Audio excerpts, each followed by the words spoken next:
Hey y'all, I'm Kimberley Woodhouse and I am here to do a Wednesday excerpt for the amazing Tony Shiloh. So Tony, one of these days I'm going to score more against you. One of these days. So for those of you who don't know, I think the score is like 547 in Tony's favor and one. I have one. One of these days I'm going to get better. Mad skills. Been working on it for years. One of these days. So today I'm going to share from my new series, The Secrets Beneath. This is book one. It just released in September.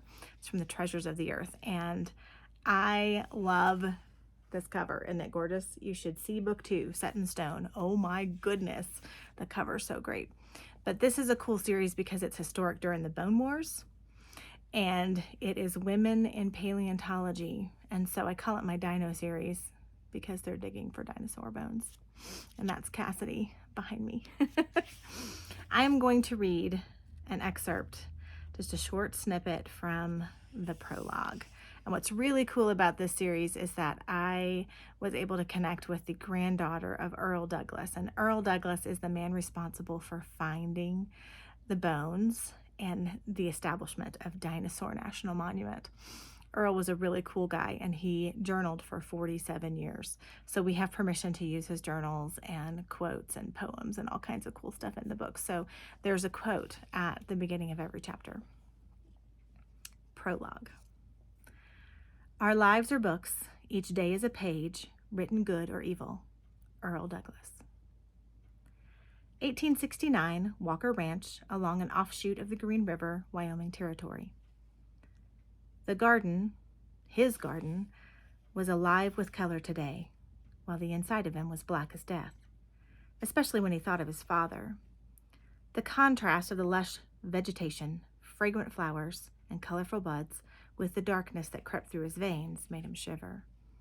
Julian Walker tucked his chin tight to get rid of the thoughts.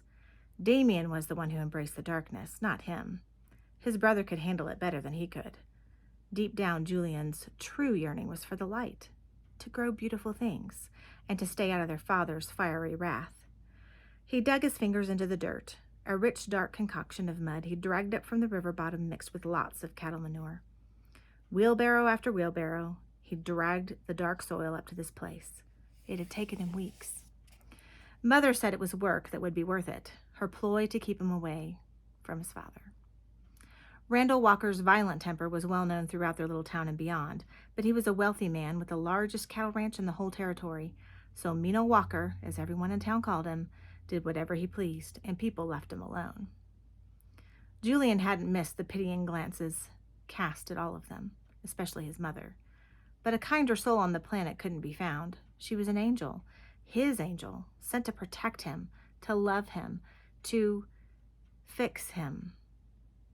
The more he grew, the more the blackness inside him grew. He hated it, feared it would turn him into a man like his father. That's just a short little snippet from the prologue of The Secrets Beneath. It's out now. Hope you enjoyed. And thank you so much for following. And thank you so much, Tony, for this. You are amazing and I adore you. God bless.